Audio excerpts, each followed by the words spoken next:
So I am a sucker for live albums. The problem is so many live albums, even the most acclaimed, the best live albums of all time, actually kind of suck. They're overdubbed to hell. They fade in, they fade out. A lot of them sound bad. They're like compilation albums with like audience chatter and like clapping in the background. However, there's a bunch that absolutely kill it. And I've gone through my collection. I've grabbed 10 that I think are super underrated, not talked about enough, that are awesome. And I think that would be great for any vinyl fan. I'm sure some of these are not necessarily completely underrated. I don't hear a lot about people talking about these albums. I even, just to make sure, I looked up the Rolling Stones 50 greatest live albums of all time. None of these made the list, but they're all deserving and they're all awesome. So let's get into it.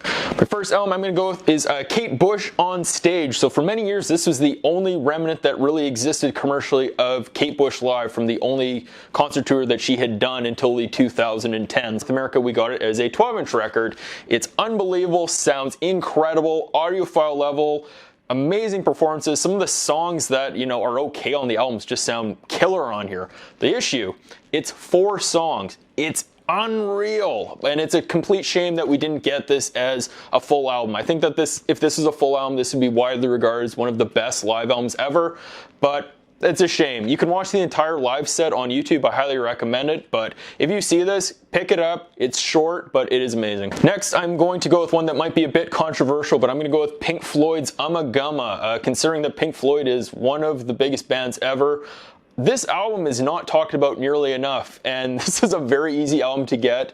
If you go to used record stores, oftentimes it's pretty common to see that the Pink Floyd section is empty, but if there's one album, it's always Ummagumma. So this record is a 2 LP set. The first record is a live set, and the second album is a studio album where each member of the band made their own composition. It's pretty terrible. You listen to it once and you don't have to hear it again. But the live album is awesome. It puts you into the time and place of kind of psychedelic era Pink Floyd. I really, really dig it. Astronomy Domine, whatever, however you say that. Careful That Axe, Eugene. Set the Controls for the Heart of the Sun, and A Saucer Full of Secrets. 4 tracks, all killer, no filler. Really captures them before they got really big, and I love this. And I think that if you see this, which you probably will because no one seems to want it, grab it. It's great. So yeah, I talk about David Bowie on my channel a lot, and I adore his stuff. A few years back, I had this idea that I wanted to find the best David Bowie live album, and I went on Spotify. I think there are about 20 different live albums, and I started to go through them and try to listen to all of them, take notes, with the goal that I would find the best one. I was looking for things like, what's the sound quality like? How good is the set list for the time period? How live does the album sound? I think I got through about 12 or 13 albums, and there was one that was head above the other ones when you were able to directly compare them, and that is Ziggy Stardust, the motion picture. This is one that, I don't know, people always talk about David Live, which I think kind of isn't the best. Some of the songs that are on both of these albums, you listen to them side to side, the David Live versions sound lazy, uninspired, the sound quality is worse. This is a rock and roll album. This is one of the most live sounding rock and roll albums ever. It's like you are there at a live show. It's not audiophile, but it's rock, and they capture that mood so brilliantly. This is the last show of the tour. The band is firing on all cylinders, absolutely cooking. The performances are unbelievable, but it's so raw and visceral that like all the little mistakes, the voice cracks, the missed notes, the burps, the farts, whatever it is, it's all in here. Set list, incredible. Also amazing timepiece because this is the last show of the Ziggy Stardust era. I can't recommend this one enough. If you need one Bowie live album, this one's fairly easy to get, and it's amazing. Any rock fan should have this in their collection. This is a band that I'm quite familiar with, but I wasn't familiar with this time period, so this is a really cool introduction. But this is the Kinks' One for the Road. So my dad's a huge Kinks fan, growing up with this kind of more hard rock stuff in the late 70s. I'm really into like the Kinks, like power pop, artsy stuff from the 60s, and my dad knew that maybe I wasn't as familiar with the stuff that he really likes, and he had 2 copies of this, so he gave one to me. And I gotta say, this is killer. The sound quality's awesome. It was done at Masterdisc by Bob Ludwig, and like the Bowie record, very visceral live rock and roll record. record. I think there are some cuts between some of the songs, but it sounds flawless. There's kind of this updated, more rockin' feel to some of their 60s stuff. The set list is fantastic, a great introduction to kind of their best of in a way, but with a more modern sound, and it's absolutely killer. Some of the highlights, their version of Lola, All Day and All the Night, 20th Century Man, Victoria, Celluloid Heroes, You Really Got Me. Absolutely killer stuff. Love it. Highly recommend it. So there's an entire genre of record that I find that vinyl fans overlook, and it is funk and soul live records. They're almost always incredible sounding. The performances are killer. And one of my favorite is this. It's Marvin Gaye live at the London Palladium. So this is kind of interesting because it's a lot of medleys of kind of his best songs. So you're able to cram on a lot more. The one thing about vinyl that you can't get away from is the live albums. You have to get up, flip it over, you listen to it, you have to get up, flip it over. It takes you out of the live experience a bit, but I find that the medleys kind of grab you and kind of keep you immersed more. So I really, really dig it. It has a lot of his best known songs.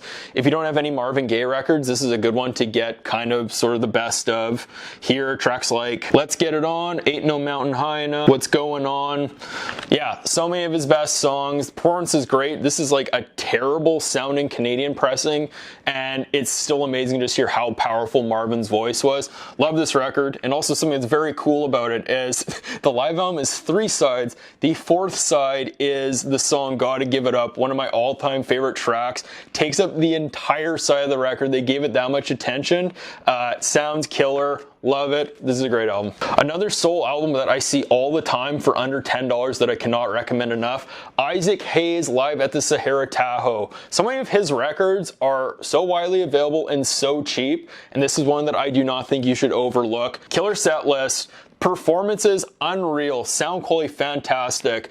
Isaac is hilarious. He's telling stories, he's making jokes, just such an incredible performer. He has a full orchestra with him. Sounds dynamic, really, really good. Some of his best songs, my favorite songs, very immersive, just really, really cool. The packaging is awesome as well. There's raised letters, gatefold with lots of awesome photos, and there's this little window where you open it and you see Isaac. Even if you just stream this album, it's a ton of fun. I think you should pick this one up, and you should pick up more Isaac Hayes records if you see them. They're almost always fire, and they're always like $3. Next, I'm gonna go with King Crimson's USA. So for a band that has such rabid fans and is known for their live performances, it's kind of weird that this album's overlooked, but honestly, the band has just had such a robust live catalog that you can go on their website and buy like a million shows from the past. They put out records, DVDs, CDs all the time that are great quality, have great sets. I feel like people just want to maybe go find specific shows, specific eras. They pick and choose kind of a little bit more than just buying a commercial release. But if you're new to King Crimson, this is a killer set. Personally for me, my favorite album of theirs is Larks' Tongues and Aspic. 3 tracks, Larks' Tongues and Aspic Part 2, Exiles, and Easy Money are all on here, as well as the huge hit, obviously, 21st Century Schizoid Man. If you're new to King Crimson, picking this up and maybe In the Court of the Crimson King, I think you've got a great place to start. Killer album, also really cool. It has a locked groove on some versions of it where when the album gets to the end of the side, there's clapping, and the clapping doesn't stop until you lift the needle. So very cool set by a band that has rabid fans that somehow I think might overlook this. If you feel differently, let me know. I'm always open to learning a little bit more. Lastly, I'm going to end with 3 Canadian records. The first one I'm going to talk about is Joni Mitchell's Shadows and Lights. So I've talked about this before. This is like one of the best sounding albums ever. This is an absolute essential record for fans of like 70s jazz, also Joni fans, folk fans in general. Joni basically plays the set with the Pat Metheny group. The backing band is killer. It sounds incredible. This was cut by Bernie Grundman. It's amazing. I can't recommend this album enough. If you see this at an affordable price, go pick it up. You can watch the set on YouTube as well. It's amazing. Can't speak highly enough about this. One of the worst album covers ever.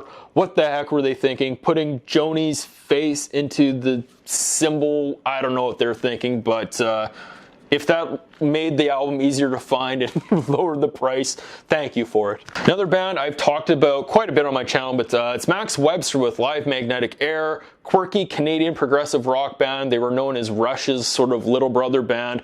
Toured with them a bunch, but this album is a blast. So much fun. Some of their best songs.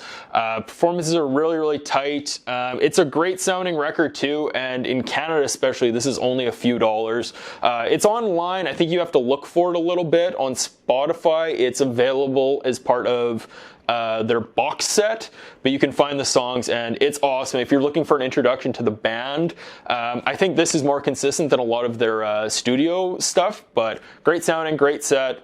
It's a blast. Check it out. And lastly, I'm going to go with the Guess Who live at the Paramounts. If you don't know the Guess Who, Winnipeg, born and raised rockers. They were a group that was anchored by songwriting duo Randy Bachman and Burton Cummings.